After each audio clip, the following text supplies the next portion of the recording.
তখনই ডাক্তারের কাছে যান, ডাক্তার চিকিৎসা করেন এবং তার সাথে সাথে কি বলেন কখনো কখনো যে মেডিটেশন করুন, চিন্তা করবেন না, হ্যাঁ ভালো থাকবেন, বলেন কিনা এই কথাটা প্রত্যেককে বলেন। হ্যাঁ, তো আমরা যখন দুনিয়াতে মেডিটেশন করতে চাই তো সেখানে কোনো একটা জায়গায় পয়েন্ট অফ লাইটের সাথে আমাদের বসায়, কিন্তু আমাদের মনের স্থিতি কি শান্ত হয় কখনো?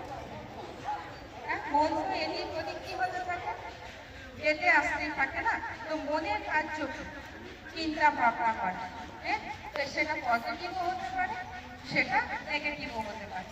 যখন আমাদের জীবনে অশান্তি আসে তখন অটোমেটিক চিন্তা আসে, নেগেটিভ চিন্তা আসে। হ্যাঁ, আর যখন আমরা খুশিতে থাকি তো আমাদের কি আসে, পজিটিভ চিন্তা আসে, এটা স্বাভাবিক। তো যখন নেগেটিভ চিন্তা করে তার প্রভাব শরীরে মনে আসে কি আসে? অবশ্যই আসে। আর বর্তমান দিনে চিন্তা হবে না যা পরিস্থিতি, এটাও সম্ভব। কিন্তু রাজ্য মেডিটেশন সবার প্রথম আমাদের চিন্তার পরিবর্তন করে। কি চিন্তার পরিবর্তন করে?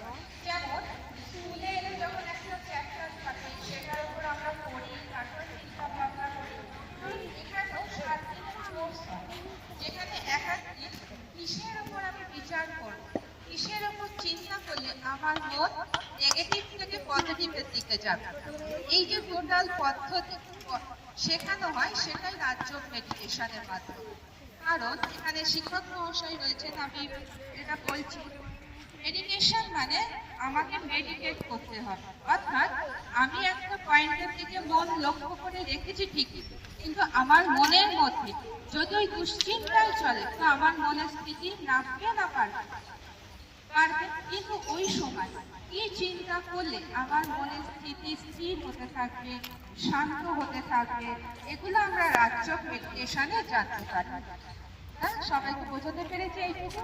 তো এই চিন্তাটা কিভাবে হবে, কিভাবে করলে আমার মধ্যে পজিটিভ শক্তি আসবে, এটা টোটাল একটা প্রসেস হয়, যেটারই 7 দিনের মেন বেসিক কোর্স এই বিশ্ববিদ্যালয়ে। আমরা সেই কোর্সেরই কিছুটা ধারণা আজকে আপনাদেরকে দিতে এসেছি।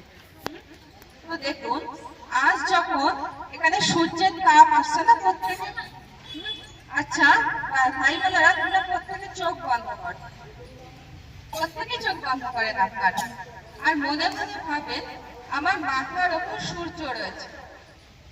আচ্ছা, সূর্যকে চোখ বন্ধ করে সবাই দেখতে পাচ্ছ বোনেরা, ভাইরা অনুভব করতে পারছেন মাথারা? হ্যাঁ, আমি যদি চোখ বন্ধ করে অনুভব করি তো আমার মাথার উপর কি আছে, সূর্য আছে কিনা? হ্যাঁ, কিন্তু যখন আমি সূর্যের কাছে যাব তখনই তার থেকে কি পাবো, তাপ অনুভব করতে পারবো। পারবো কি পারবো না? তখন চোখ বন্ধ করেও বলতে পারবো আমি সূর্যের নিচে কি আছি, বসে আছি, অনুভব করছি যে আমি সূর্যের নিচে কি আছি, বসে রয়েছি, অর্থাৎ সূর্যের কিরণ কোথায় আসছে, আমার কাছে আসছে। তো রাজ্য মেডিটেশন একটা অনুভব, যখন আমরা নিজের এনার্জিকে সুপ্রিম এনার্জির সাথে কানেক্ট করি তখন ওই শক্তিকে আমি নিজের মধ্যে অনুভব করতে পারি। যেমন আপনারা প্রত্যেকে আমার সাথে কথা বলছেন, দেখছেন, শুনছেন, আপনাদের মধ্যে কোনো না কোনো শক্তি আছে, তো আছে কিনা? আমাদের প্রত্যেকের মধ্যে শক্তি আছে, তাই তো আমি শুনতে পাচ্ছি বা দেখতে পাচ্ছি না। হ্যাঁ, আর এই পৃথিবীতে একটা সুপ্রিম পাওয়ার আছে, আছে না? হ্যাঁ, আচ্ছা ভাই বোনেরা তোমরা দেখো, তোমাদেরকেও বলি, এই মোবাইলটা যখন চার্জ কমে যায় মোবাইলটা কি করতে হয়, চার্জ দিতে হয়, তাই না? তাহলে মোবাইলটা দিয়ে আবার আমরা কি করতে পারি, কথা বলতে পারি। যদি চার্জ কমে আসে আস্তে আস্তে কি হবে, মোবাইল হ্যাঁ সুইচ অফ হয়ে যাবে, ঠিক না? তো আমাদেরও ভেতরে একটা শক্তি আছে, যেমন সারাদিন আমরা কাজ করছি, পড়াশোনা করছি, তো আস্তে আস্তে কি হচ্ছে, এই শক্তিটা আস্তে আস্তে কমে আসছে, ঠিক কিনা? এখন যদি আরো একবার বলে 4 ঘন্টা পড়তে হবে, কি মনে হবে? হ্যাঁ, ভালো লাগছে না, আর ছুটি নেবো। আচ্ছা, এই 4 ঘন্টা যদি খেলতে দিয়ে দেওয়া হয় কি করবে? কি খুশি, কোনো উত্তরই নেই, মানে হ্যাঁ ঠিক কি না? তো আমাদের ভেতর যখন খুশি বাড়ে, যখন ইচ্ছা বাড়ে, তখন সেই কার্যকে আমরা আরো সুন্দর করে করতে পারি। পারি তো? তো এই রাজ্য মেডিটেশনের দ্বারা আমাদের ভেতর এত এনার্জির উৎপন্ন হয়